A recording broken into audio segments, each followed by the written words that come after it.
बिस्मिल्लाहिर्रहमानिर्रहीम। स्टार्ट करते हैं हम एसोफेगस के एनाटमी से। एसोफेगस जो है वो आपका एक्सटेंड करता है cricoid cartilage at the level of C6 to T10 where it passes through the diaphragm. ठीक है। तो अपर जो एंड है इसका वहाँ पे क्रिकोफ्रेंजियस मसल जो है वो अपर एसोफेजियल स्फिंक्टर के तौर पे एक्ट कर रहा होता है, जबकि लोअर एंड पे जो है वो कोई स्पेसिफिक स्फिंक्टर नहीं है एनाटमिकल। एक स्मूथ मसल जो है वो हाई प्रेशर एरिया बना रहे होते हैं जिसको आप लोअर एसोफेजियल स्फिंक्टर कहते हो। लोअर एसोफेजियल स्फिंक्टर की वजह से अगर बहुत ज़्यादा इसका हाई प्रेशर हो इसका, ठीक है, तो उससे जो है वो एक्लेजिया हो जाता है। और अगर प्रॉपर इसका प्रेशर ना हो या लूज हो तो यहाँ पे जर्ड हो जाती है। ठीक है, लोअर एसोफेजियल स्फिंक्टर के लूज होने की वजह से। तो ये है एक दूसरा इसके लोअर एंड पे जो है वो पोर्टोसिस्टेमिक जो कैलोशंट, ठीक है, हेमीजाइगस एंड जाइगस सिस्टम जो है वो, और दूसरी तरफ से लेफ्ट गैस्ट्रिक जो वेन है which is a part of portal circulation, इनका एनास्टोमोसिस हो रहा होता है। तो अगर कोई भी लिवर की प्रॉब्लम होगी तो लोअर एसोफेजियल एंड पे ब्लीडिंग हो सकती है, एसोफेजियल वेरिसिस इसको कहते हैं। ठीक है।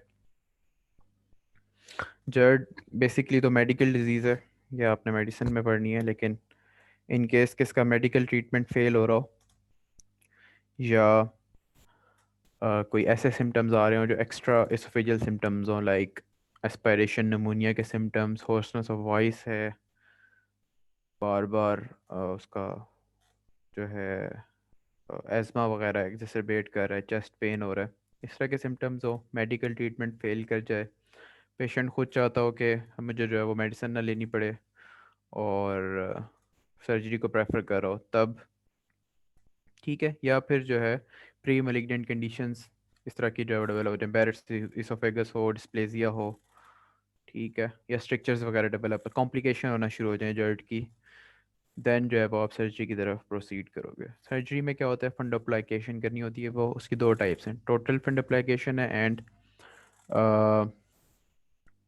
पार्शल फंडोप्लाइकेशन है, जिसकी फर्दर दो टाइप तरह से हो सकती है, वॉटसन्स मेथड है और टोपेट्स मेथड है। ठीक है। जो टोटल फंड अप्लीकेशन होती है उसको निसेंस नाइसेंस फंड अप्लीकेशन भी कहते हैं। इसमें बेसिकली आप करते क्या हो, लोअर एसोफेजियल स्फिंक्टर आपका लूज हुआ हुआ है ना, तो आप क्या करोगे, जो स्टमक है उसको किसी तरह लोअर एंड ऑफ एसोफेगस के पैरेलल ले आओगे। ठीक है, पैरेलल जब आप उसको ले आओगे तो जो स्टमक का कंटेंट है वो एलईएस के थ्रू ऊपर एसोफेगस में जाना बंद हो जाएगा। अब आपने उसको ऊपर ला के 360 डिग्री अराउंड टोटल जो है वो जो सर्कमफेरेंस है एसोफेगस का, उसके अराउंड उसको टाई करना है, या 270 डिग्री करना है, या उससे भी कम करना है। ये डिफरेंट किस्म के अप्रोचेज हैं। अगर आप उसको 360 डिग्री कर देते हो तो वो टोटल फंडोप्लाइकेशन है। उसमें क्या होगा, बिल्कुल ही जो है वो एलियस का रोल जो है वो मतलब ख़त्म हो जाएगा, और दूसरा फूड जो है वो उसमें कम हो जाएगा जाना, क्या नाम है, स्टमक में। ठीक है, उसकी वजह से क्या होगा, डिस्पेजिया होना शुरू हो जाएगा, गैस प्लॉट सिंड्रोम होना शुरू हो जाएगा। डिस्पेजिया इसलिए होगा कि फूड नीचे नहीं जा सकता, और गैस प्लॉट इसलिए होगा कि जो एयर ट्रैप हो जाएगी स्टमक के अंदर वो निकल नहीं सकती। तो वो जब निकल नहीं सकती उसकी वजह से पेशेंट जो है वो खाना खाने के बाद अनईजी रहेगा, फ्लैटस पास करेगा, और इस तरह की प्रॉब्लम होगी। इनको जो पार्शल फंड अप्लीकेशन होगी उसमें ये प्रॉब्लम्स जो हैं वो उसकी कम हो जाएंगी। ठीक है। उसके अलावा आप इससे भी आगे प्रोसीजर्स हैं, उसमें रो एंड वाई आप गैस्ट्रेक्टमी करके रो एंड वाई रिकन्स्ट्रक्शन इसकी कर सकते हो। उसमें स्टमक का पार्ट काट के उसको जो है वो आप जो जन्म से मिला दोगे, ड्यूडेनम का कनेक्शन जो है वो उससे बंद कर दोगे। ठीक है, वो अभी हम आगे इसकी डिटेल आएगी, रो एंड वाई कैसे करते हैं। अच्छा, उसके अलावा अब कॉम्प्लिकेशन क्या हो सकती हैं जर्ट की, यही जो मैंने आपको सारी बताई हैं। स्ट्रक्चर हो सकते हैं, ठीक है, वेरिड इसोफेजियल शॉर्ट, हम्म, यस, बेरेट से एसोफेगस हो सकता है with dysplasia, without dysplasia, high grade dysplasia, ये इसके डिफरेंट प्री मिलिग्नेंट कंडीशंस हैं। कौन सा कार्सिनोमा बनेगा यहाँ पे, एडिनो कार्सिनोमा लोअर एंड पे, उसका रिस्क इंक्रीज हो जाएगा। ठीक है। स्टार्स की जो है वो रिंग बन सकती है, ये भी जो है वो एक तरह से कंस्ट्रिक्टेड एरिया ही है लोअर एंड ऑफ इसोफेगस पे, जहाँ पे स्क्वेमो कोलमनर जंक्शन बना हुआ होता है। बेरेट्स इसोफेगस होता है तो क्या होता है, जो नॉर्मल एपिथीलियम है, स्क्वेमस एपिथीलियम है, वो कन्वर्ट हो जाती है कलम। कलमनर एपिथीलियम में। ठीक है, मेटाप्लेजिया होता है। तो उस वाले जंक्शन पे ये पड़ा हुआ ये बन जाएगी, रिंग बन जाएगी। बाकी अगर डिस्प्लेजिया है तो आपने फिर एंडोस्कोपी कर करके उसको देखते रहना कि डिस्प्लेजिया प्रोग्रेस तो नहीं कर रहा एडिनोकार्सिनोमा में, या हाई ग्रेड तो नहीं होता जा रहा। उसके लिए फिर वेरियस सर्वेलेंस प्रोटोकॉल हैं। अगर डिस्प्लेजिया था ही नहीं, सिर्फ वो था बेड्स इसोफेगस था, तो आपने 3 इयर्स बाद एंडोस्कोपी करनी है। ठीक है, अगर लो ग्रेड था तो आपने हर साल करनी है। अगर हाई ग्रेड था तो फिर क्या करना है, हर साल में 4 दफ़ा करनी है। और अगर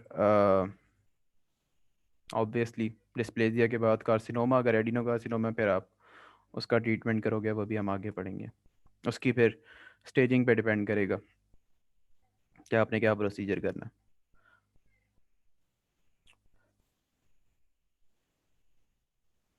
अच्छा, बैरेट्स एसोफेगस की अपनी क्या होती है, मैलिग्नेंसी बन सकती है, स्ट्रक्चर बन सकता है, बैरेट्स अल्सर बन सकता है, ये उसकी अपनी कॉम्प्लिकेशन भी हैं अलग से। हाइटल हर्निया क्या होता है, अब ये मैंने बताया था T10 के लेवल पे जो है वो पास कर रहा होता है एसोफेगस इनटू द एब्डोमेन, थोड़ा सा पार्ट जो है एब्डोमेन में भी होगा अंदर। तो ये जो जंक्शन है ये आपका, मतलब इस वाले हाइटस से ऊपर जो है वो स्टमक आ जाए तो ठीक है। वो किस तरह आ सकता है, या तो ये जो जंक्शन है अ, ये पूरा ही जो है वो ऊपर चला जाए, ठीक है, उसको हम कहेंगे स्लाइडिंग हर्निया या टाइप 1 हर्निया।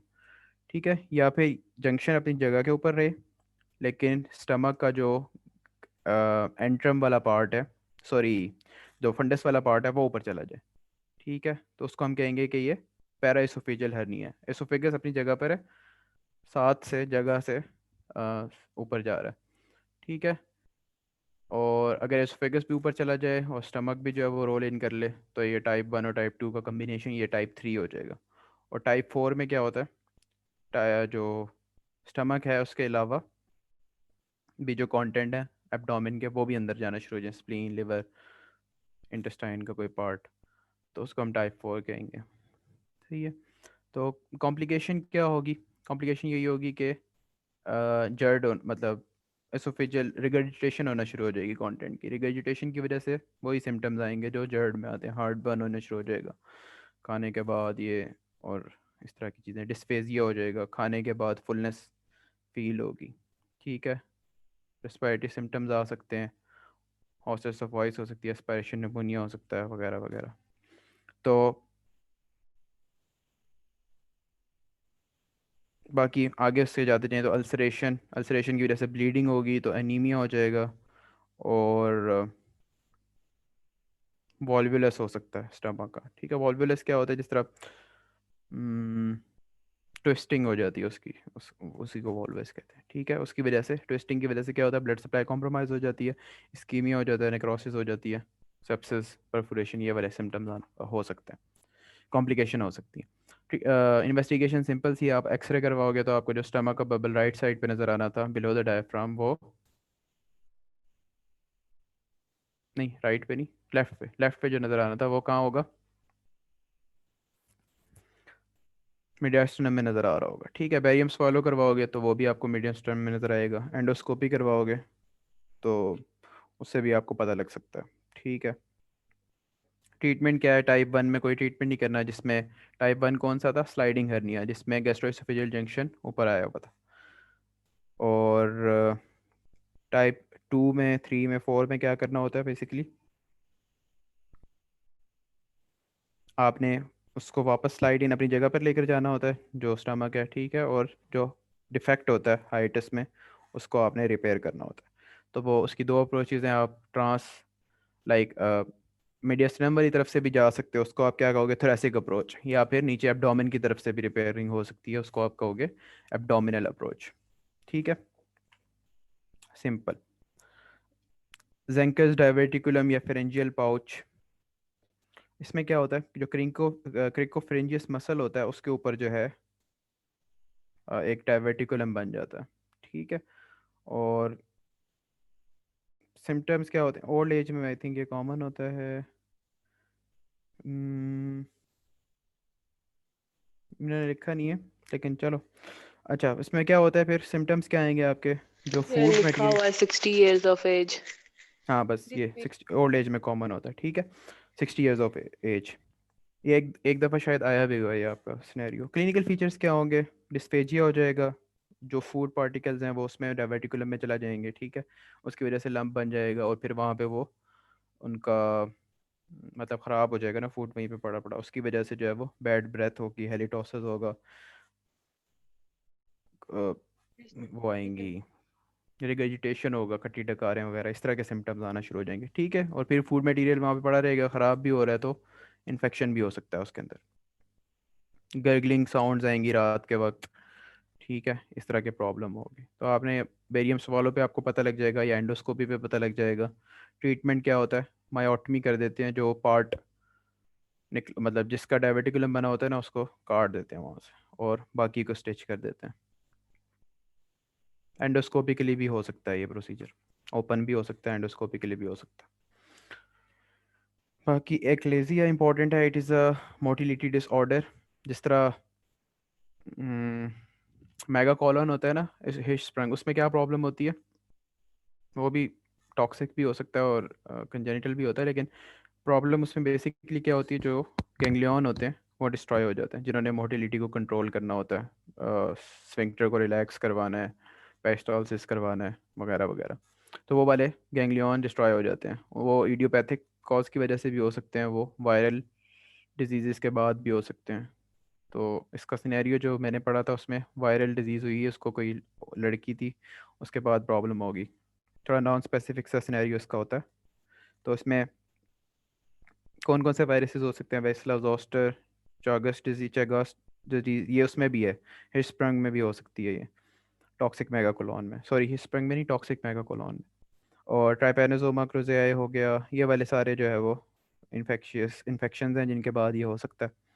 तो सिम्टम्स क्या होंगे, एलईएस की टोन जो है वो इंक्रीज होगी, ठीक है। तो आप जब मैनोमेट्री करवाओगे तो उसमें भी आपको इन्वेस्टिगेशन भी इसकी मैनोमेट्री है एक, उसमें हो जाएगा। बाकी कंट्रास्ट जब बेरियम सवालो दोगे तो बर्ड बीक साइन काफ़ी सुना ही होगा। सिम्टम्स क्या आएंगे, जब नीचे से बंद हुआ हुआ है एलईएस तो आहिस्ता आहिस्ता फूड वहाँ पे अकोमोलेट हो जाएगा, ठीक है, डिस्पेजिया हो जाएगा, रिगर्जिटेशन होगी, ये वाले सिम्टम्स आएंगे इसके। बहरहाल अब इन्वेस्टिगेशंस क्या हैं, बेरियम सवालों पे बर्ड बीक साइन है, मैनोमेट्री है, उसके ऊपर जो है प्रेशर जो होगा लोअर इसोफेजियल स्फिंक्टर का वो इंक्रीज हुआ हुआ होगा।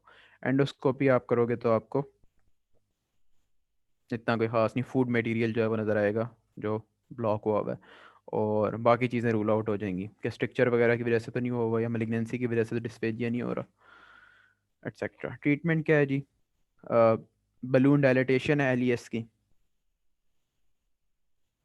ठीक है। हेलर्स मायोटमी, आप एलईएस को जो है वो लेप्रोस्कोपिकली या ओपन प्रोसीजर के थ्रू कट कर दो मस्कुलर फाइबर्स उसके। बॉtulinum टॉक्सिन, ये जो है वो एंटी कोलिनर्जिक के तौर पे एक्ट करता है, तो ये उसको जो है वो किसी तरह रिलीव करवाएगा।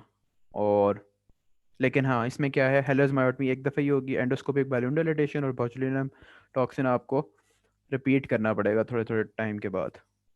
और मेडिकल ट्रीटमेंट वही है, कैल्शियम चैनल ब्लॉकर्स जो डायलेट करेंगे स्पिंक्टर को, वो दे सकते हो अपने, पैडीपीन, नाइट्रेट्स, फैडीपीन कैल्शियम चैनल ब्लॉकर्स हो गया, नाइट्रेट, ये सारे जो है वो डायलेट करते हैं स्मूथ मसल को, तो स्फिंक्टर को डायलेट करेंगे। ये हमने कल उसमें भी देखा था, एनएल स्फिंक्टर की डायलेटेशन में भी ये देते होते थे, एनएल फिशर्स में। अच्छा, सूडो एक्लेजिया क्या होता है, सिम्टम्स लाइक एक्लेजिया, लेकिन ब्लॉकेज जो है वो मलिग्नेंसी की वजह से, ठीक है। इसीलिए हम एंडोस्कोपी कर रहे थे एक्लेजिया में, ये देखने के लिए कोई मलिग्नेंसी की वजह से ब्लॉकेज तो नहीं। तो अगर मलिग्नेंसी की वजह से हो रही है वो, तो उसको हम सूडो एक्लेजिया कहेंगे। कौन कौन सी malignancies की वजह से ब्लॉकेज हो सकती है, एक तो इसकी अपनी होगी एसोफेगस की, ठीक है। उसके अलावा एक्सटर्नली जो है वो ब्रोंकोजेनिक कार्सिनोमा पड़ा हुआ है, वो एसोफेगस को कंप्रेस कर सकता है, और पेंक्रियाज का। ओट सेल कार्सिनोमा कौन सा होता है, small small cell small cell. Carcinoma lungs में जो होता है, हाँ। अच्छा, बाकी डिफ्यूज इसोफेजियल स्पैज़म है, इसमें पूरा जो इसोफेगस है उसका पेरिस्टाल्सिक जो पेरिस्टाल्टिक प्रेशर है वो इंक्रीज हो जाएगा, स्पैज़ में चला जाएगा मसल, और कॉर्क स्क्रू अपीयरेंस देगा। ठीक है, इसमें यूजली पहले मेडिकल ट्रीटमेंट देते हो आप, जो स्पैज़म रिलीज एंटीस्पाज्मोटिक ड्रग्स होंगी जो स्मूथ मसल का स्पैज़म रिलीज करेंगी। एंड फिर अगर उससे ठीक नहीं होता तो आप एक्सटेंडेड इसोफेजियल मायोटमी कर देते हो, स्मूथ मसल को आपको कट करना पड़ता है। एंटी स्पास्मोडिक ड्रग्स कौन सी होती हैं?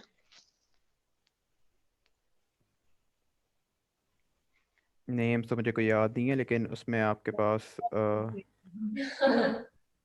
बस्कोबाइन टाइप या एंटीस्पाज्मोटिक ही मेटो है मेरे ख्याल। मेटोक्लोप्रोमाइड है शायद, लेट मी चेक, कंफर्म कर लेते हैं।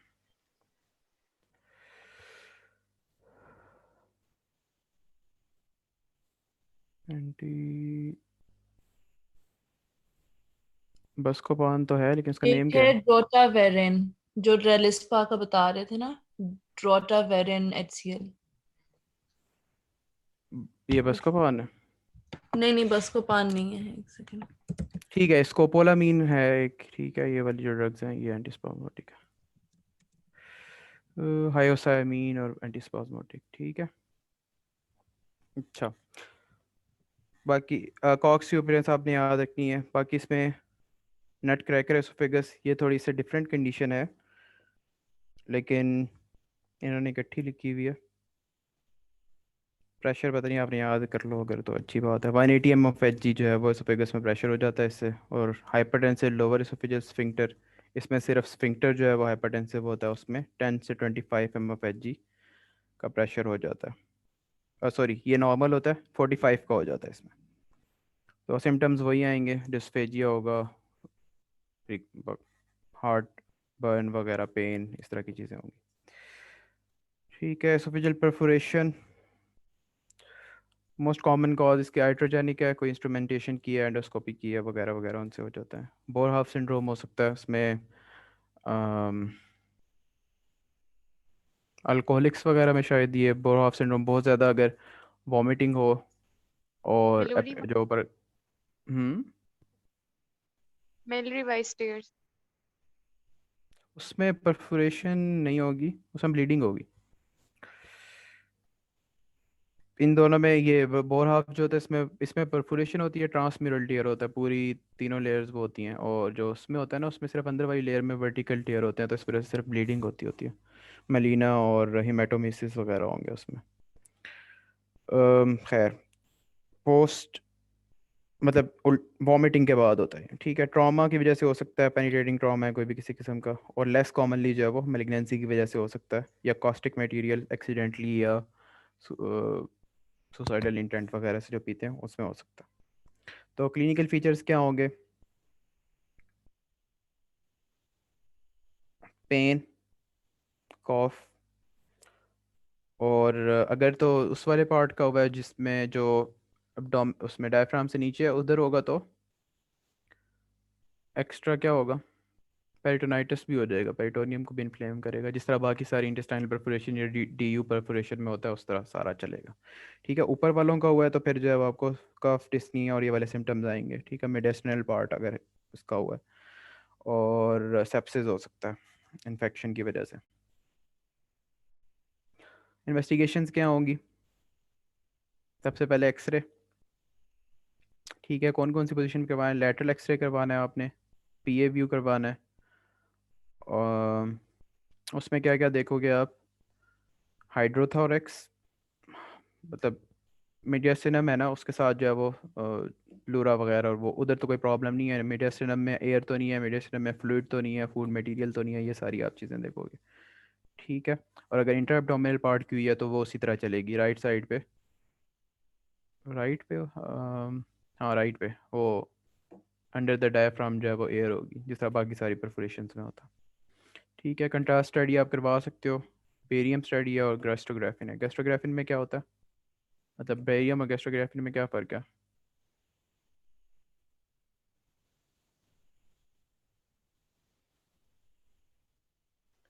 रीनल क्लियरेंस का फर्क है, एक डायबिटीज में कॉन्ट्राइंडिकेटेड है। हम्म गेस्टोग्राफिन जो डायबिटीज में कॉन्ट्राइंडिकेटेड है और रीनल क्लियरेंस का डिफरेंस है। हाँ, दूसरा परफोरेशन अगर आपकी सस्पिशन में हो ना तो फिर आप गैस्ट्रोग्राफिन यूज़ करते हो। बेरियम जो होती है वो अ, अगर परफोरेशन से जो है वो निकल के जब जाएगी स्पिल होगी तो वो इरिटेंट है टिश्यूज़ के लिए। ठीक है, तो गैस्ट्रोग्राफिन इसलिए इन्होंने लिखा हुआ है। और ट्रीटमेंट इसका वही है, आपने जो परफोरेशन में क्या करना होता है, पहले आप रिसिसिटेट करोगे, ठीक है, ABC वगैरह, एंटीबायोटिक्स मुझे दोगे, खाना पीना बंद करोगे, पेन किलर्स दोगे, ठीक है, उस मतलब सर्जरी के लिए आप प्रिपेयर करोगे। अब सर्जरी आपने कब करनी है, अगर यही सेप्सिस, जब भी हमने पढ़ा ना, सेप्सिस है, पेरिटोनाइटिस के सिम्टम्स हैं, हीमोडायनेमिक इंस्टेबिलिटी है, ये वाले सारे अगर सिम्टम्स हो रहे हैं तो आपने उसमें जाना है, या आपको मेलिग्नेंसी का वो है कि सस्पिशन है कि मेलिग्नेंसी वगैरह की वजह से हुआ है ये, फिर आपने ट्रीटमेंट करना है। अगर तो आइट्रोजेनिक परफोरेशन है, सेप्सिस के साइंस नहीं है, मेलिग्नेंसी के साइन नहीं है, आपको कोई सस्पिशन नहीं है, ठीक है, परफोरेशन जो है वो अपर पार्ट में है, एसोफेगस, ये सर्वाइकल एसोफेगस में या मीडियस्टर्नल एसोफेगस में, तो तब भी आप नहीं करोगे। इंट्रा एब्डोमिनल जो परफोरेशन है वो सबसे ज़्यादा, उसके लिए सर्जरी इंपॉर्टेंट है, उसके लिए आपने मिड लाइन लेप्रोटमी करनी है, उसमें मिड लाइन लेप्रोटमी करके रिपेयर ही करेंगे अच्छा। उसको, वॉश वगैरह करके, ठीक है। और मेलिग्नेंसी से अगर हुई भी है तो उसमें आप स्टंट प्लेस करते हो, मेटालिक स्टंट, उसमें सेल्फ एक्सपेंडिंग मेटालिक स्टंट, ठीक है। बाकी टाइमिंग का इसमें 24 आवर्स अगर हो चुके हैं तो उसमें आप सिर्फ 24 आवर्स से पहले पहले अगर आपने कर लिया तो क्या करोगे, प्राइमरी रिपेयर करोगे। और अगर 24 आवर्स के बाद आया तो फिर आपने वो एसोफेगस को जो है वो आइसोलेट करना है, अपर एंड को बाहर निकाल देना है, लोअर एंड को बंद कर देना है और जिजोनोस्टमी बना देनी है। फिर लेटर ऑन जो है वो आपने उसको रिपेयर करना है, उसके लिए आप जो है वो जेजुनम का या कोलॉन का जो है वो ब्रिज बना के उस गैप को पूरा करोगे, और इस तरह। और अगर हाँ नेक्रोसिस हो गया, तो ज़्यादा ही लेट आया कोई, तो फिर निकालना पड़ेगा आपको, एसोफेजेक्टमी करनी पड़ेगी, ठीक है। मेलरीवाइज टीयर वही आपको बताया था, जो वर्टिकल टीयर्स होंगे ट्रांसल्यूमिनल नहीं होंगे, ट्रांसम्यूरल नहीं होंगे, यानी अ, पूरी जो है वो परफोरेशन नहीं हुई भी होगी, और बोर हाउस में परफोरेशन हुई भी होगी, ठीक है। और मेलरीवाइज में क्या होगा, आपके हेमाटोमेसिस होगा, मरीना होगा, क्योंकि ब्लीडिंग हो रही है। स्क्लेरोथेरेपी के थ्रू आपने ब्लीडिंग को रोकना है। वैसे सेल्फ खुद ही ठीक हो जाता है ये, माइल्ड अगर हो, अगर फिर भी ना रुक रही हो तो फिर आप स्क्लेरोथेरेपी के थ्रू रोक सकते हो। बोर हाउस में आपने क्या करना है, वही जो परफोरेशन क्योंकि हो चुकी है तो फिर परफोरेशन को आपको एज अ परफोरेशन उसको ट्रीट करना पड़ेगा आपको, ठीक है।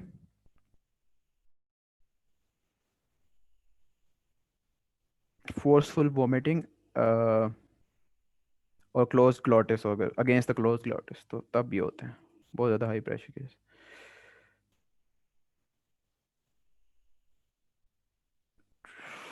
अच्छा,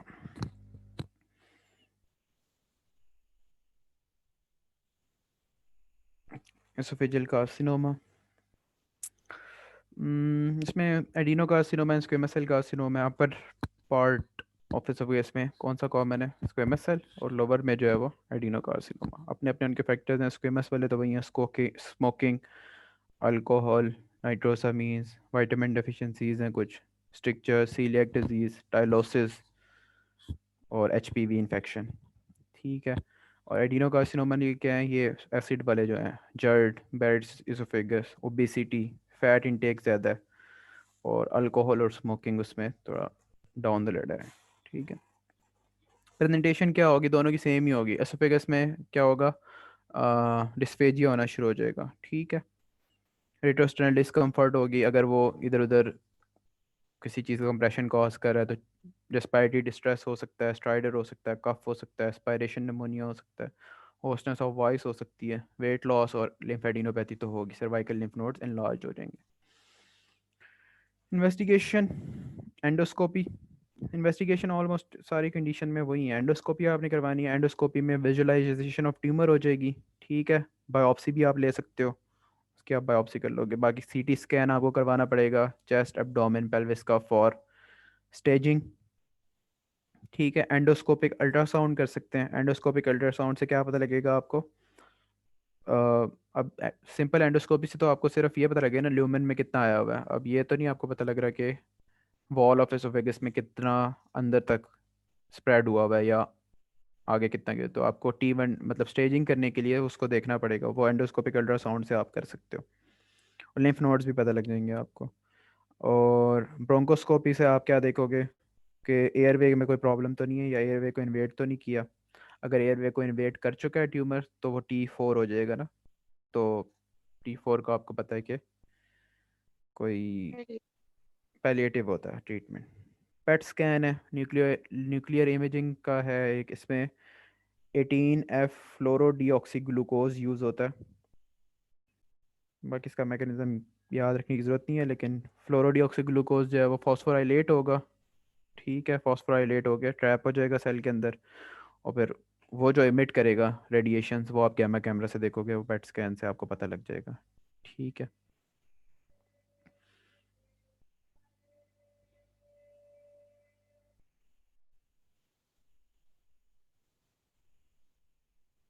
जो मेटा स्टेट जो कैंसर सेल्स होंगे वो ज़्यादा अपटेक करते हैं ना, तो वो जहाँ से ज़्यादा रेडिएशन आ रही होगी इसका मतलब है वहाँ पे कैंसर सेल्स हैं।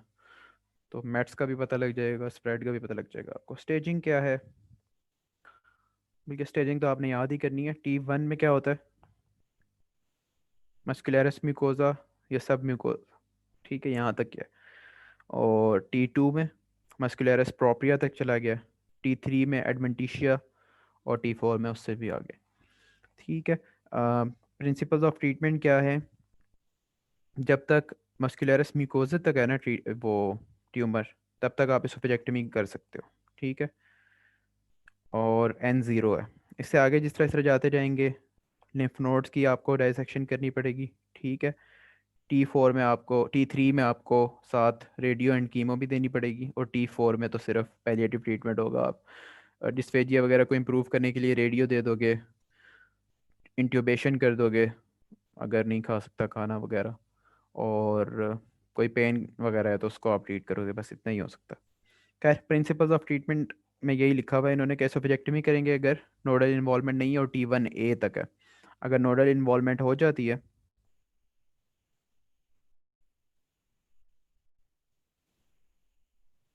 तो कीमो और रेडियो भी देनी है आपने। ठीक है।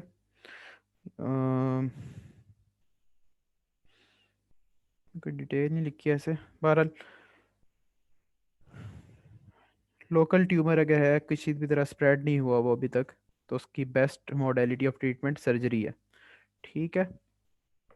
और सर्जरी में जो है वो प्रॉक्सिमल 1/3 जो है उसकी सर्जरी सबसे ज़्यादा डिफ़िकल्ट है, बिकॉज साथ लेरिंग्स है, फेरिंग्स है, उसमें आपने वो ट्यूमर फ्री मार्जिन छोड़ना होता है ना। ट्यूमर फ्री मार्जिन का क्या मतलब है? आप रिजेक्ट करते हो, उसके बाद देखते हो कि जो आपने रिजेक्ट किया है उसमें जो उसका मार्जिन है उसमें मेलिग्नेंसी के साइंस तो नहीं है। तो ट्यूमर फ्री में नॉर्मल हम्म भी तो लेते हैं, कुछ नॉर्मल पार्ट भी लेते हैं। हाँ, नॉर्मल पार्ट लेंगे तभी ट्यूमर जो है वो मार्जिन्स पे आपको वो मिलेगा ना, नॉर्मल सेल्स मिलेंगे। मार्जिन्स पे नॉर्मल सेल्स होने चाहिए, उसमें मेलिग्नेंसी के साइन नहीं होने चाहिए। तो इसकी वजह से वो करते करते जो है वो साथ आपको लेरिंग्स का भी करना पड़ेगा, फेरिंग्स का भी करना पड़ेगा, मॉर्बिडिटी मोर्टेलिटी बढ़ जाएगी। ठीक है। और अगर अनफिट फॉर सर्जरी है, किसी वजह से सर्जरी नहीं कर सकते, या हेमाटोजिनस स्प्रेड है या इस तरह का कुछ है, तो फिर आप रेडियोथेरेपी कर सकते हो। खासतौर पर स्क्वेमस सेल कार्सिनोमा आपने पढ़ा था, squamous cell carcinoma, seminoma, small cell carcinoma, ये जो एस वाले हैं ये क्या है? रेडियो सेंसिटिव हैं सारे। कॉन्ट्रा इंडिकेशन टू सर्जरी क्या हो सकती है? वो ये भी मैं बता रहा था कि सिस्टेमिक मेटास्टेसिस है, किसी तरह से भी लोकल डिजीज से आगे चली गई है बात। एडजेसेंट स्ट्रक्चर एओर्टा को, लेरिंग्स को, सॉरी एओर्टा को, ट्रैकिया को, इन चीज़ों को इन्वॉल्व कर लिया उसने, तो नहीं कर सकते आप। उसके अलावा उसको कोई कार्डियक डिजीज़ है, पल्मोनरी डिजीज़ है, वो तो आपको ऑलरेडी पता है कि उन पेशेंट्स में सर्जरी नहीं कर सकते। और एसोफेजेक्टमी नहीं करनी चाहिए जब तक R0 रिजेक्शन आप ना कर सको। R0 रिजेक्शन यही होती है कि आपको ट्यूमर फ्री मार्जिन मिल रहे हो, ग्रॉसली भी और माइक्रोस्कोपिकली भी। ग्रॉसली मीन्स सर्जन देख रहा होगा, और माइक्रोस्कोपिकली जो हिस्टोपैथोलॉजिस्ट होगा वो माइक्रोस्कोपिकली उसको उसी टाइम पे असेस करके बता रहा होगा कि आपका जो आपने काटा है ये, इसके margin tumour cancer free cells हैं उसमें या नहीं। R1 में क्या होता है, R1 में थोड़ी सी और बात हिस्टोपैथोलॉजिस्ट नहीं बता रहा होता, सिर्फ जो है ग्रॉसली आप देख रहे होते हो कि ट्यूमर फ्री मार्जिन हो, और R2 में ग्रॉसली भी आपको पता लग रहा होता है कि ट्यूमर फ्री मार्जिन नहीं है, ट्यूमर को आप छोड़ रहे होते हो बॉडी के अंदर ही। ठीक है, तो R0 जब तक आप कर सको तब तक आप एसोफेजेक्टमी करो, अदरवाइज आप एसोफेजेक्टमी ना करो, यानी कि तब आपने एसोफेजेक्टमी करनी है जब आप ट्यूमर फ्री मार्जिन माइक्रोस्कोपिकली भी छोड़ सकते हो, और क्रॉसली तो वैसे ही छोड़ने ही पड़ेंगे। ठीक है, एसोफेजेक्टमी में क्या करना होता है, इसके प्रोसीजर्स के नेम आए हुए हैं आपके ऑलरेडी, मैक्यून्स, ट्रांसहाइटल एंड आइवरलेविस प्रोसीजर, नेम्स ही आए हुए हैं, वैसे मैं थोड़ा बता देता हूँ। आइवरलेविस प्रोसीजर में आपने क्या करना होता है, 2 इंसीजन देनी होती हैं, अपर मिड लाइन लेप्रोटमी वाली इंसीजन, यानी हिपोस्टर्नम से लेके नीचे तक, ये अम्बलाइकस तक शायद होती है। ठीक है, अपर मिड लाइन लेप्रोटमी वाली, यहाँ से आपने देख के डायफ्राम वाली तरफ जाना होता है, एब्डोमेन की तरफ से। ठीक है, यहाँ से आप मोबिलाइज करते हो लोअर एंड ऑफ एसोफेगस को। ठीक है, दूसरी आप इंसीजन देते हो थोरैक्स में। ठीक है, राइट थोरेकॉटमी आपने करनी है। ठीक है, यहाँ से आप अपर पार्ट जो है वो उसका मोबिलाइज करके वहाँ से उसकी रिजेक्शन करोगे। ठीक है, इसी में अगर आप एक थर्ड इंसीजन भी डाल लो जो आपकी नेक इंसीजन होगी, तो उसमें क्या होता है, अपर पार्ट को आप नेक से करोगे, राइट थोरेकोस्टमी से मिडल पार्ट को, और लोअर पार्ट को मिड लाइन लेप्रोटमी इंसीजन से। तो इनका क्या फ़ायदा होगा, आपका एसोफेगस तो निकलना ही है, एसोफेजेक्टमी प्लस लिम्फ एडिनेक्टमी जो है वो भी एडिक्वेटली परफॉर्म हो सकती है इसमें। ठीक है, थर्ड जो प्रोसीजर है उसका यही क्या कहेंगे ड्रॉबैक है कि उसमें लिम्फ एडिनेक्टमी जो है वो प्रॉपरली परफॉर्म नहीं हो सकती, लेकिन उसमें करना क्या होता है आपने, ट्रांस हाइटल है वो, सिर्फ उसमें सिर्फ आपने मिड लाइन लेप्रोटमी वाला इंसीजन देना है, और नेक में देना है ऊपर से, मतलब नीचे से जो है वो आप सारा मोबिलाइज करके नीचे से आओगे, स्टमक को जो है वो नेक में ले आओगे, वहाँ पे उसका एनास्टोमोसिस कर दोगे, और ट्यूमर फ्री मार्जिन आपने 5 सेंटीमीटर के छोड़ने होते हैं। डिटेल्स करने की ज़रूरत नहीं है, लेकिन बस थोड़ा बहुत पता हो। दो इंसीजन आपने एवरलिविस में दी, 2 आपने ट्रांसहाइटल में दी। ठीक है, और 3 आपने जो है वो मैक्यून्स 3 स्टेज एसेप्टेक्टमी में की। और साइड इफ़ेक्ट वो डिसएडवांटेज क्या है ट्रांसहाइटल का, किस में आप लिम्फ एडिनेक्टमी नहीं कर सकते, थोरैक्स क्योंकि आपने ओपन नहीं किया, थोड़ा जो वहाँ पे होंगे लिम्फ नोड्स उनका नहीं आपने किया, और इस तरह का कुछ हो सकता है इसमें। बाकी ये प्रोसीजर्स जो है वो लेप्रोस्कोपिकली एंड वीडियो असिस्टेड थोरैकोस्कोपी जो वैट्स होती है, क्या नाम है उसका, इन दोनों के थ्रू भी हो सकता है, अगर आपने करना है तो ओपन भी हो सकता है। कॉम्प्लिकेशंस क्या होंगी, एक तो वो हीमाटोमा हेमरेज वो वाले तो सारे होंगे ही, प्लस जितने स्ट्रक्चर्स यहाँ पे पड़े हुए हैं वो सारे के सारे डैमेज हो सकते हैं। क्या पड़ा हुआ है यहाँ पे, लंग्स पड़े हुए हैं, एयरवे पड़ा हुआ है, थोरेसिक डक्ट पड़ी हुई है, रिकरेंट लेरिंजियल नर्व पड़ी हुई है, एओर्टा पड़ी हुई है, ग्रेट वेसल सारी। ठीक है, हार्ट पड़ा हुआ है, डायफ्राम पड़ा हुआ है, तो इन सब चीज़ों को आप डैमेज कर सकते हो सकती हैं ये। उसके अलावा बोन की कॉम्प्लिकेशंस अपनी है, हेमरेज हो सकता है, एओर्टा के साथ भी आप लिख सकते हो कि हेमरेज हो सकता है। ठीक है, प्लस जो है वो निमोनिया, ARDS, एम्पायमा, ये वाली इन्फेक्शंस वाली इन्फेक्शियस कंडीशन हो सकती है। ठीक है, ये तो सही सर्जरी, अगर ना कर सकते हो सर्जरी किसी वजह से, तो आपने रेडियोथेरेपी करनी है, स्क्वेमस सेल कार्सिनोमा के लिए क्यूरेटिव होती है, बट रेडियो के बाद जो है वो स्क्वेमस सेल कार्सिनोमा रिकर हो जाता है, दोबारा हो जाता है, और इन कम्बिनेशन टू सर्जरी भी दे सकते हो आप, और पैलिएशन के लिए भी दे सकते हो, डिस्फेजिया के सिम्टम्स को इम्प्रूव कर देता है ये। इसके अलावा कीमो दे सकते हैं, कीमो 5-फ्लोरोयूरासिल ही चलेगी, GIT में हर जगह 5-फ्लोरोयूरासिल, और सिस्प्लेटिन भी यूज़ कर सकते हैं यहाँ पे। आई थिंक पैंक्रियाटिक के लिए कोई कीमो नहीं है, बाकी सबके लिए 5-फ्लोरोयूरासिल ही है कोई। शायद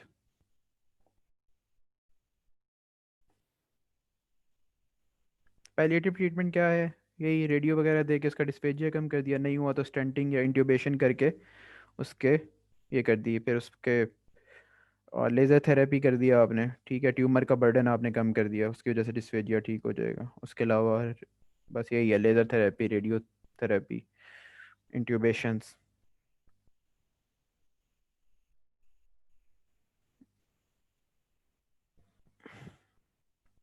नेक्स्ट हमारा पेप्टिक अल्सर डिजीज़ है, मेडिसिन से रिलेटेड डिजीज़ है इसमें भी। अब जो है वो मेडिकल ट्रीटमेंट इसका अच्छा है, उससे ठीक हो जाता है, सर्जरी की इतनी ज़रूरत नहीं होती। लेकिन अगर सर्जरी परफॉर्म करनी पड़े तो हम सिर्फ सर्जिकल ऑप्शंस देख लेते हैं इसमें।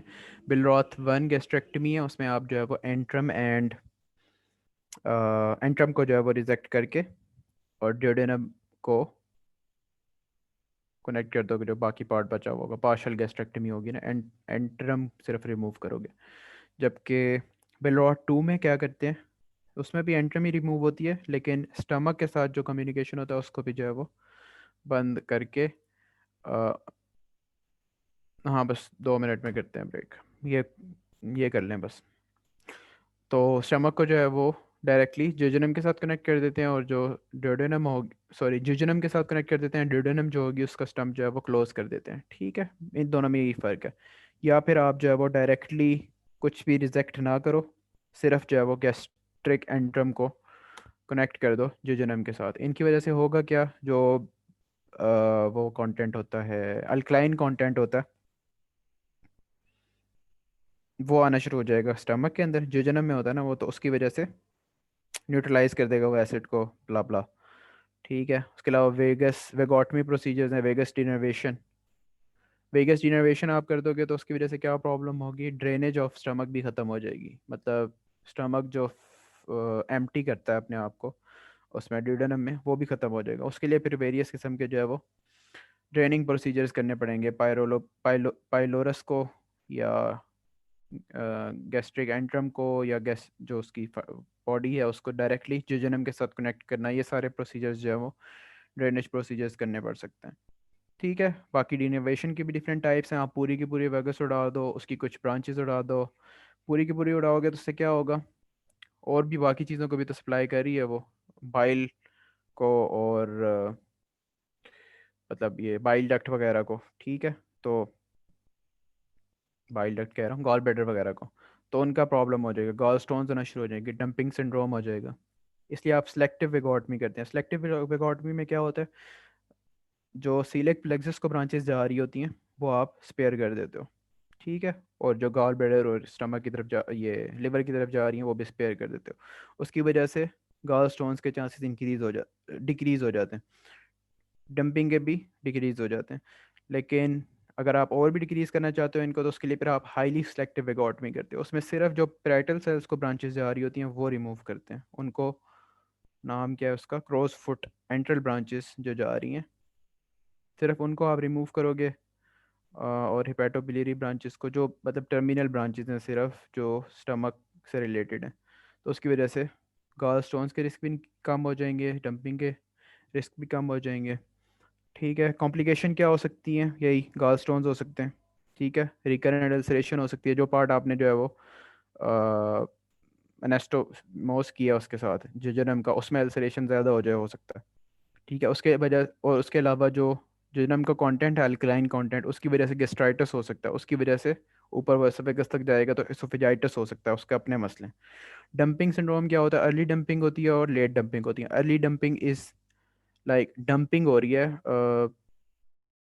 स्टमक कंटेंट की जोजनम के अंदर या ड्यूडेनम के अंदर जल्दी से, जो टाइमिंग मिलती थी ना उसको अब वो नहीं मिल रही, फ़ौरन से डंप हो रहा है, ड्रेनेज प्रोसीजर किया आपने जो भी है वटेवर, तो उसकी वजह से क्या होगा, बाइल बनेगा जल्दी जल्दी, और सिक्रीशंस प्रोड्यूस होंगी जल्दी जल्दी, फ्लूइड जो है वो शिफ्ट हो जाएगा सिक्रीशंस के अंदर, बॉडी के अंदर फ्लूइड कम हो जाएगा, हाइपोवोलीमिया में चले जाएगी बॉडी। तो उसकी वजह से जो सिम्टम्स होते हैं दैट आर अर्ली डंपिंग।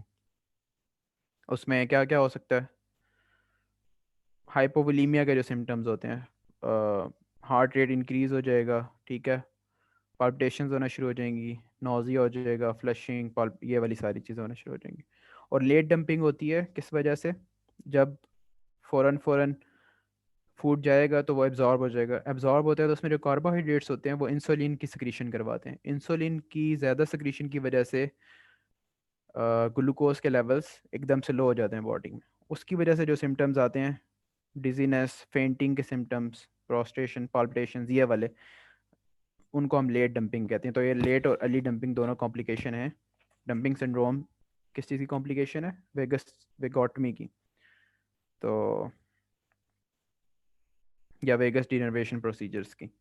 उसके अलावा भी हो सकता है कुछ, डायरिया हो जाएगा, गैस्ट्रिक कार्सिनोमा के रिस्क इंक्रीज हैं वेगोटमी के बाद। गाल स्टोन का पहले बता चुके हैं। न्यूट्रिशनल डिफिशिएंसीज हो सकती हैं, ठीक है।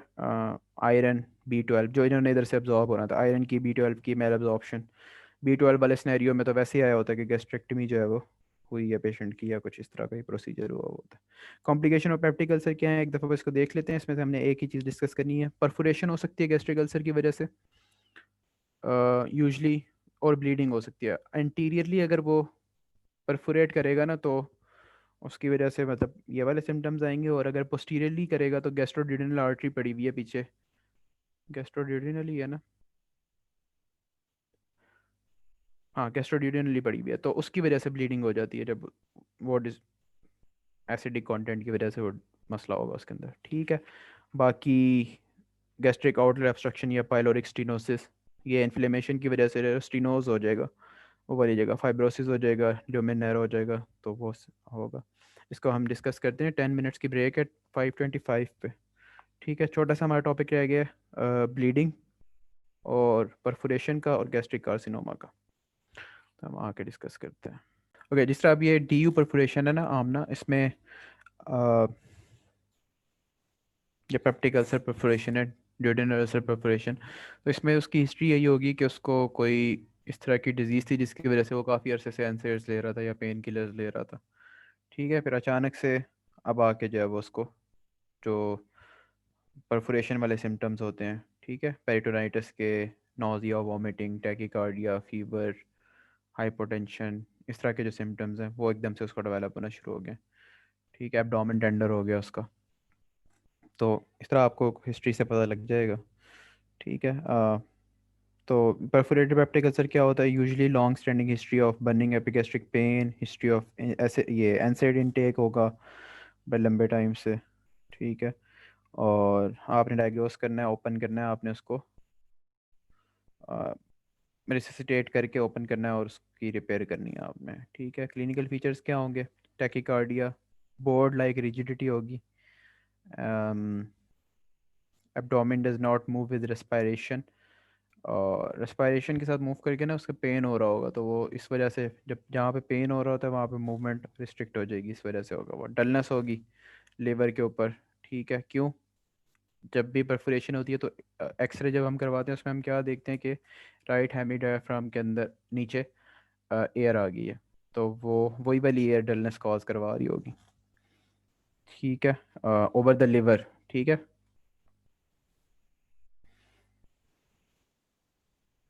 और फीवर होगा, सेप्सिस होगा, वगैरह वगैरह।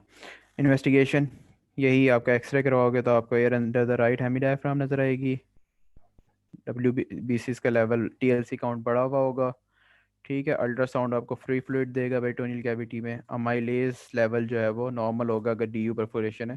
अगर पैंक्रियाटाइटिस है तो 4 टाइम्स जो है वो इंक्रीज हुआ होता है, नॉर्मल से 4 टाइम्स ज़्यादा हुआ होता है पैंक्रियाटाइटिस में। खैर, CT एब्डोमेन और ज़्यादा एक्यूरेसी देगा आपको। ट्रीटमेंट क्या है, सबसे पहले आपने उसी तरह जिस तरह पहले कर रहे थे, रिससिटेट करना है उसको, इंट्रावीनस फ्लूइड, नील करना है, उस नील प्रोवाइड करना है उसको, स्टमक कंटेंट को निकाल लेना है, एस्पिरेशन करनी है, ठीक है। मैं यूरिन आउटपुट उसका वो करना है, मॉनिटर करना है। जब पेशेंट शॉक में जा रहा होता है तो उसका यूरिन आउटपुट ऐसा ऐसा जो है वो कम हो रहा होता है, इसका मतलब है कि किडनीज उसकी फेल हो रही हैं, तो उसको आपने मैनेज करना है, ठीक है। एंटीबायोटिक्स आपने देनी है, एनाल्जेसिक्स देने हैं, ब्लड लगाना है अगर ब्लीडिंग है और ज़रूरत है ब्लड की, और एनेस्थीसिया के लिए उसकी फिटनेस के इन्वेस्टिगेशंस करानी है जो हम डिस्कस कर चुके हैं सारी, उससे आपको पता लग गया कि आप कर सकते हो कि नहीं। इसमें फिर आपने मॉडिफाइड ग्राम्स रिपेयर करनी होती है।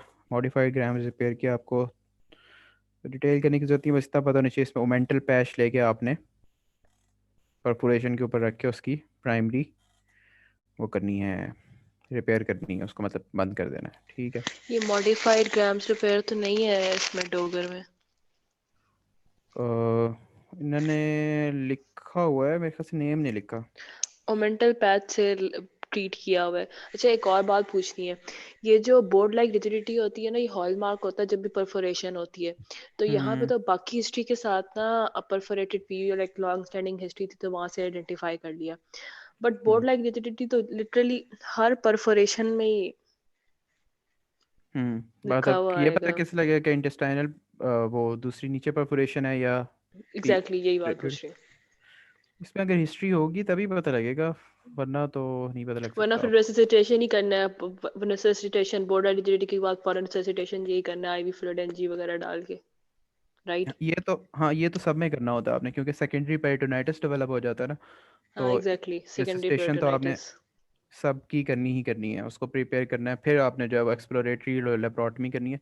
इवन जब इस तरह के सिम्टम्स होते हैं तो ये पता नहीं होता कि किस जगह की परफोरेशन हुई है, इसलिए हम उसको एक्सप्लोरेटरी लेप्रोटमी कहते हैं। हम एक्सप्लोर करते हैं, देखते हैं कहाँ परफोरेशन है।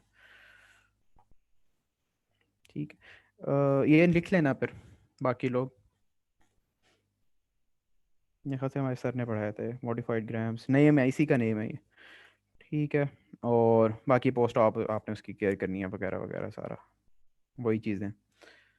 अच्छा, ब्लीडिंग पेप्टिक अल्सर में क्या मसला है? ब्लीडिंग पेप्टिक अल्सर ये है पोस्टीरियरली, अगर जो कि अनकॉमन है, और ज़्यादा जो है वो एंटीरियरली परफोरेट होता है। अगर पोस्टीरियरली परफोरेट हो ना डिडनल अल्सर, तो वहाँ से गुजरी होती है पोस्टीरियर, वहाँ से गुजरी होती है गैस्ट्रोडिडनल आर्टरी। और अगर गैस्ट्रिक अल्सर जो है वो परफोरेट हो, या वहाँ से जो है वो लेफ्ट गैस्ट्रिक आर्टरी गुजरी होती है। इतना वो कॉमन नहीं है, लेकिन ये गैस्ट्रोडिनल आर्टरी अक्सर आपके एमसीक्यू में आती है, तो उससे फिर ब्लीडिंग होगी। करना उसमें भी आपने यही है, लेकिन थोड़ा सा ब्लीडिंग को आपने स्टॉप करने की कोशिश करनी है। ठीक है, अगर ब्लीडिंग हो रही है, एंडोस्कोपी के थ्रू उसको जो है वो एपिनेफ्रिन का इंजेक्शन दे के, क्लिपिंग करके, कार्टरी करके, जो मेथड्स हैं आपके पास ब्लीडिंग स्टॉप करने के, वो करने की कोशिश करनी है। अगर उससे नहीं स्टॉप होता, 6 यूनिट्स ऑफ ब्लड या इससे ज़्यादा लॉस हो चुका है, तो क्या करना है आपने? ओपन करना है उसको। ठीक है, ओपन करके आपने जो भी वेसल होगी उसको आइडेंटिफाई करके उसको जो है वो लाइगेट करना है या एम्बोलाइज करना है, वट जो भी आपका। ठीक है, उसके अलावा पीपीआईज चलेंगे इसमें, क्योंकि वो एसिड की वजह से ये सारा प्रॉब्लम हो रहा है, तो पीपीआईज आप दोगे। एच पाइलोराई के इरेडिकेशन जो है, ट्रिपल रेजीम है वो, उसमें क्या क्या होता है? पीपीआई होगा कोई। पीपीआई हाँ होगा, हाँ। एमॉक्सिलिन होगी, और थर्ड क्या होता है? मेट्रोनिडाजोल। ऑक्सीजन। हाँ। ठीक है, और पेंसिलिन ना दे सकते हो एलर्जी को तो। क्लेरिथ्रोमाइसिन। क्लेरिथ्रोमाइसिन देता है। ठीक है,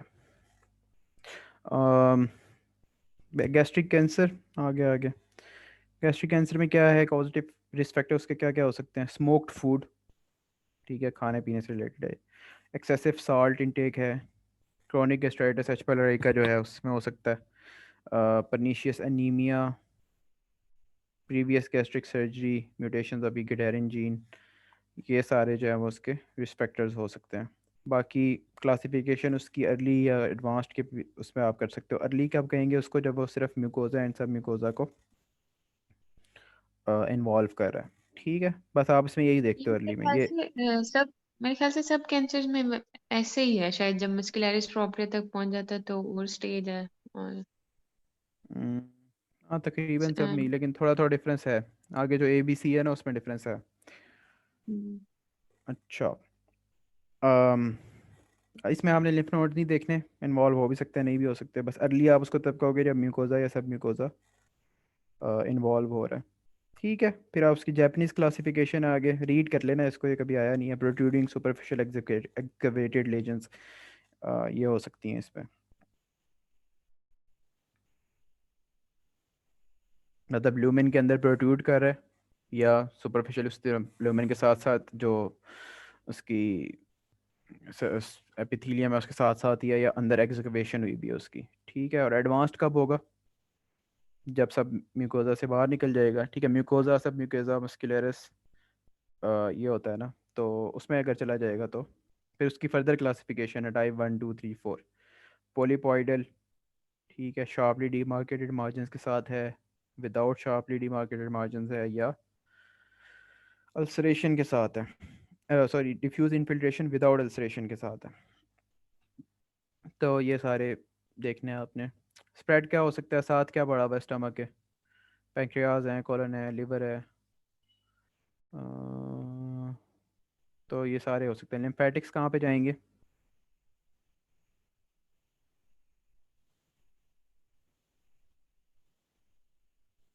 सीलियक लिम्फ नोड्स में, ठीक है। सीलियक लिम्फ नोड्स से फिर आगे जाएंगे, तो उसके लेवल किस लेवल पे जा रहे हैं उनको आपने डिवाइड किया हुआ है 4 D1 D2 D3, ठीक है। और लिम्फेटिक ड्रेनेज की आपने पहले भी हम काफ़ी दफ़ा डिस्कस कर चुके हैं कि सुप्राक्लेविकुलर जो लिम्फ नोड होता है, लेफ्ट सुप्राक्लेविकुलर लिम्फ नोड, उसको हम वेशोस नोड कहते हैं, वो जो है वो इनलार्ज हो तो आपने जो है स्टमक का देखना है, उसमें प्रॉब्लम हो सकती है, ठीक है। उसके अलावा कुछ हैं पेरिअम्बलाइकल लिम्फ नोड्स हैं, क्रूकनबर्ग ट्यूमर हो सकता है ओवरी में, और पाउच ऑफ डगलस में अगर हो तो ब्लमर शेल्फ उसको कहते हैं, तो ये स्प्रेड होता है इसका, ठीक है। क्रूकनबर्ग पड़ा होगा जी उसमें गायनी ऑब्स में आप। और क्लिनिकल फीचर्स क्या होंगे, एसिम्टोमेटिक होता है यूजली, बस लिम्फेडिनोपैथी के साथ ही पेशेंट आया हुआ होता है, वो भी किसी और डिजीज़ के लिए आप कर रहे हो तो चेक, तो आपको वैसे ही मिल जाता है वो विशोज नोट, तो फिर आप एंडोस्कोपी वगैरह करवा के चेक करोगे, ठीक है। उसके अलावा क्या हो सकता है, एपिगैस्ट्रिक मैस बन सकता है, ऑब्वियसली यहाँ पे है पड़ा हुआ स्टमक, तो मैस आपको यहाँ पे पॉल्पेबल हो सकता है, ठीक है। डिस्पेप्सिया हो सकता है, फीलिंग ऑफ लाइक इनडाइजेशन की फीलिंग नहीं होती, वो उस तरह की फीलिंग हो सकती है, ठीक है। और ब्लीड करेगा तो आयरन डेफिशिएंसी एनीमिया हो सकता है, परफोरेट करेगा तो पेरिटोनाइटिस हो सकता है, ऑब्स्ट्रक्शन करेगा तो डिस्फेजिया हो सकता है। सिम्टम्स अनकॉमन है, यूजली एसिम्प्टोमेटिक होता है। फिजिकल साइंस क्या होंगे, एपिगैस्ट्रियम के अंदर मैस होगा, विशस नोड सिस्टर कहाँ पे होगा, left supraclavicular lymph node, periumbilical lymph nodes positive हो सकते हैं, Sister Mary Joseph lymph nodes, nodules कहते हैं उनको, ठीक है। ओवेरियन मैस हो सकता है पेल्विस में आपको, इसमें ओवेरियन मैस कहाँ पे पाल्पेबल होगा,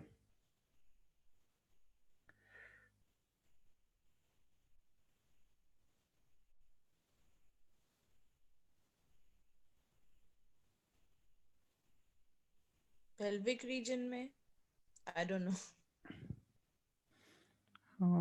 पेल्विक में, जहाँ हाँ ठीक, ओवरीज होती है वहां पे। ठीक है। और डिजिटल रेक्टल एग्जामिनेशन पे आपको पाउच ऑफ डगलस जो है उस पर आपने ब्लमर शेल्फ देख लेना है, ठीक है। इन्वेस्टिगेशन गैस्ट्रोस्कोपी पे आपने देख लेना है, गोल्डन स्टैंडर्ड, गोल्ड स्टैंडर्ड है, यही है ना गोल्ड स्टैंडर्ड, हाँ यही है गैस्ट्रोस्कोपी, ठीक है। एंडोस्कोपिक अल्ट्रासाउंड जिस तरह पहले उसमें करवाया था, ये देखने के लिए डेप्थ कितनी है, लिम्फ नोड इन्वॉल्वमेंट कितनी है, अल्ट्रासाउंड कर लोगे आप। सीटी स्कैन एब्डोमेन पैरेंचाइटिस आपको करना पड़ेगा, पेट स्कैन आपको कर सकते हो, अवेलेबल यहाँ पे तो नहीं होता इतना, लेकिन ठीक है। और लेप्रोस्कोपी आप कर सकते हो प्री ऑपरेटिव, ये देखने के लिए कि एडजेसेंट स्ट्रक्चर्स की इन्वॉल्वमेंट हुई हुई है, पेरिटोनियम इन्वॉल्व तो नहीं है, ठीक है। बाकी स्टेजिंग पता नहीं मैंने क्यों लिखा हुआ है यहाँ, पहले नर्व से करनी है, लेकिन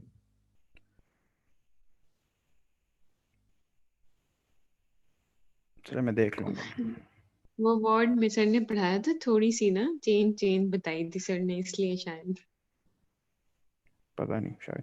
ट्रीटमेंट या क्या है शाहिद इसका, ने पढ़ाया था। गैस्ट्रेक्टमी, ठीक है। सब टोटल गैस्ट्रेक्टमी है, टोटल गैस्ट्रेक्टमी है, उसमें कैसे करना है आपने, इफेक्टिव ट्रीटमेंट इसका सर्जरी से ही होता है, ठीक है। कब आप सर्जरी नहीं कर सकते, वही बाकी सब में स्टेज 4 है, जिस तरह मेट्स पॉजिटिव हो गए हैं तो आप नहीं कर सकते, ठीक है। पेरिटोनियम के इन्वॉल्वमेंट होगी, डिस्टेंट पेरिटोनियम के साथ वाली पेरिटोनियम की नहीं, अलग से, अ, बाकी जगह पे पेरिटोनियम की इन्वॉल्वमेंट हुई हुई है, ठीक है। और involvement of structures that can not be removed, तो कौन से स्ट्रक्चर्स हो सकते हैं रिमूव नहीं हो सकते, लेकिन लंग्स। हाँ इस लुमेनेक्टिव और लोबेक्टमी हम पढ़ के आ चुके हैं, चलो। सब टोटल गैस्ट्रेक्टमी, इसमें आपने क्या करना है, वही 5 सेंटीमीटर के ट्यूमर फ्री मार्जिन, जिस तरह आपने एसोफेजेक्टमी में ट्रांसहाइड्रल प्रोसीजर में रखे थे ना, उसी तरह यहाँ पे भी 5 सेंटीमीटर के ट्यूमर फ्री मार्जिन हैं, ठीक है। Right and left gastric arteries को और गैस्ट्रापिपुलोइक जो सप्लाई है इसकी स्टमक की, उनको आपने वो कर देना है, क्लैम्प कर देना है या लाइगेट कर देना है, और रिजेक्शन कर देनी है आपने डिस्टल स्टमक की, ठीक है। पाइलोरस की भी 2 सेंटीमीटर और ड्यूडेनम की भी, और गैस्ट्रिक ओमेंटम, ग्रेटर ओमेंटम की भी, लेसर ओमेंटम की भी, और लिम्फेटिक टिश्यू जो भी सारा इन्वॉल्व है वो निकाल देना आपने, ठीक है। बाकी आगे आप देखोगे जिस जिस चीज़ की इन्वॉल्वमेंट है, अगर ट्रांसवर्स कोलॉन स्प्लीन और पैंक्रियाज साथ साथ पड़े हुए हैं, अगर उनकी इन्वॉल्वमेंट है तो आप उनको भी रिमूव कर सकते हो, और बिलरॉट 2 गैस्ट्रोजिनोस्टमी। क्या कर रहे थे बिलरॉट 2 में हम? स्टमक को जिजनम से कनेक्ट करके ड्यूडेनम का स्टम्प बना रहे थे, हम पहले क्लोज कर रहे पिलरॉथ थे। 1 में बॉडी ऑफ स्टमक, पिलरॉथ 1 में एंट्रम ऑफ स्टमक से मिला रहे थे, दूसरे वाले में बॉडी ऑफ स्टमक से मिला रहे थे ना? नहीं, एंट्रम को नहीं, निकाल के बॉडी ऑफ स्टमक को डोडिनम से मिला रहे थे 1 में, और 2 में स्टम्प को डोडिनम को क्लोज करके स्टमक को जेजनम से मिला रहे थे। पहले वाले में स्टमक को किससे मिला रहे थे जब एंट्रम को डोडिनम रिमूव से, करके, और दूसरे वाले में जियोजेनम से? जेजनम और डोडिनम का स्टम्प क्लोज करना। Okay, thank you.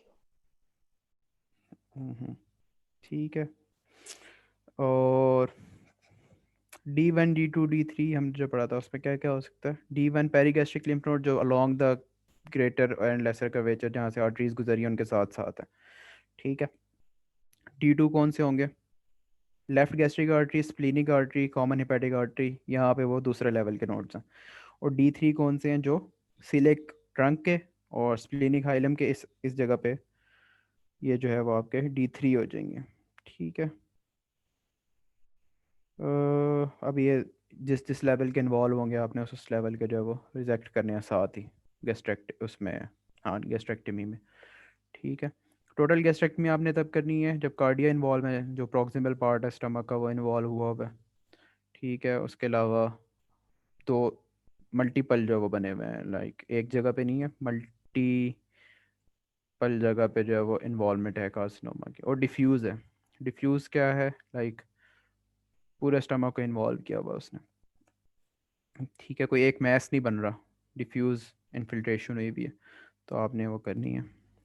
उसमें भी साथ वही लगेंगे, मोमेंटम निकलेगी, D2 लेवल के लिम्फ नोड्स निकलेंगे, बाकी adjacent structures, spleen, pancreas, transverse colon निकालना की ज़रूरत है तो वो भी निकल जाएंगे। पैलिएटिव ट्रीटमेंट क्या करोगे? स्टेज 4 है अगर, तो उसमें आप पैलिएटिव करते हो तो उसके लिए क्या, या आप सर्जरी नहीं कर सकते किसी वजह से, तो पैलिएशन में आपने क्या करना है? उसकी फीडिंग का प्रॉब्लम हल करना है, फीडिंग जिजोनोस्टमी बना देनी। ठीक है। जिजोनम में डायरेक्टली फीड जा रही होगी, ऊपर वाला सारा कुछ बाईपास हो जाएगा। कॉम्प्लिकेशन कोई इतनी खास नहीं है आपकी, वही जो आपने एनास्टोमोसिस बनाए हैं बाद में सर्जरी करके, उनकी हीलिंग जो है वो बड़ी लेट होती है, तो वो लीक भी कर सकते हैं, उनमें प्रॉब्लम हो सकते हैं। न्यूट्रिशन ठीक नहीं होगी, स्टमक आपने निकाल दिया जो चीज़ों की स्टमक में एब्जॉर्प्शन होनी थी, या B12 वगैरह के लिए पैरेटल सेल्स ने वो करना था, क्या होता है उनकी इंट्रिंसिक फैक्टर वगैरह जो उन्होंने रिलीज़ करना था वो नहीं हो पाएगा। ठीक है। विटामिन D का मेटाबॉलिज्म ख़राब हो जाएगा, जो एसिडिक एनवायरनमेंट में ज़रूरत होती है जिन चीज़ों को, वो नहीं होगी। ठीक है। रेडियोथेरेपी कीमोथेरेपी वही है आपकी, रेडियोथेरेपी आप यूज़ कर सकते हो बोनी मैट्स के लिए या डिस्पेजिया को कम करने के लिए, और 5-फ्लोरोयासिलोसिस हर जगह चलेगी। एपिरोबिसिन यहाँ पे एक्स्ट्रा, ये आपने याद करनी है। ये भी पढ़ ही लेते हैं। ट्राइकोबिजार एंड फाइटोबिजार। ट्राइकोबिजार और फाइटोबिजार क्या होता है? ट्राइकोबिजार होता है बॉल ऑफ हेयर जो है ना, वो ये साइकेट्रिक जो पेशेंट होते हैं वो हेयर खाते रहते हैं और वो अंदर जाके, क्योंकि स्टमक एसिड उसको डिजोल्व नहीं कर सकता, तो अकोमोडेट होते रहते हैं और एक टाइम पे वो बॉल बन जाती है, ऑब्स्ट्रक्शन कॉज कर देते हैं। ठीक है। यहाँ पे भी ऑब्स्ट्रक्शन कर सकते हैं और नीचे इंटेस्टाइनल ऑब्स्ट्रक्शन का भी कॉज है। और फाइटोबिजार में क्या होता है? जो अनडाइजेस्टेबल प्लांट या प्लांट मटेरियल टाइप चीज़ें होती हैं, वेजिटेबल होती हैं, वो इसी तरह बॉल उनकी बन जाती है। ये यहाँ पे भी ऑब्स्ट्रक्शन कर सकती हैं और नीचे इंटेस्टाइन में भी ऑब्स्ट्रक्शन, इंटेस्टाइनल ऑब्स्ट्रक्शन भी कर सकती हैं। तो ये as the cause of intestinal obstruction भी और गैस्ट्रिक ऑब्स्ट्रक्शन भी आपने याद रखना है। साइकेट्रिक पेशेंट हो तो ट्राइकोबिजार कॉमन है, और फाइटोबिजार का कोई बस वेजिटेबल्स जो बहुत ज़्यादा खाते हैं शायद उनमें होता है। वेजिटेरियंस। हो सकता है। बाकी नेम है, लिम्फोमा हो सकता है, और प्राइमरी गैस्ट्रिक लिम्फोमा, सेकेंडरी और गैस्ट्रोइंटेस्टाइनल स्ट्रोमल ट्यूमर जिस्ट। क्या आपने डिटेल कोई ख़ास नहीं करनी। एसोसिएशन हो सकती है लिम्फोमा किस चीज़ का एसोसिएशन होती है? माल्टोमा जो होता है उसकी। सीलियक डिजीज के साथ। और स्टमक से रिलेटेड किस चीज़ के साथ एच होती पाइलोरी के लोकल साथ। इन्फेक्शन। एच पाइलोरी के साथ होती है, ठीक है। और वायरस के साथ भी होती है खैर ठीक है, या आपने इस तरह कर लेना है। और ख़त्म हो गया, कल हम लीवर देख लेंगे। लिवर और हेपेटोबिलियरी दोनों है कल टॉपिक। हाँ शायद साथ लिखे हुए थे। ठीक है, आगे ये सारी चीज़ें जो आएंगी ना आगे, वो सारी रिलेटेड हैं और ऑलरेडी आपने पढ़ी भी हुई हैं, तो इंशाल्लाह जल्दी कवर हो जाएगा।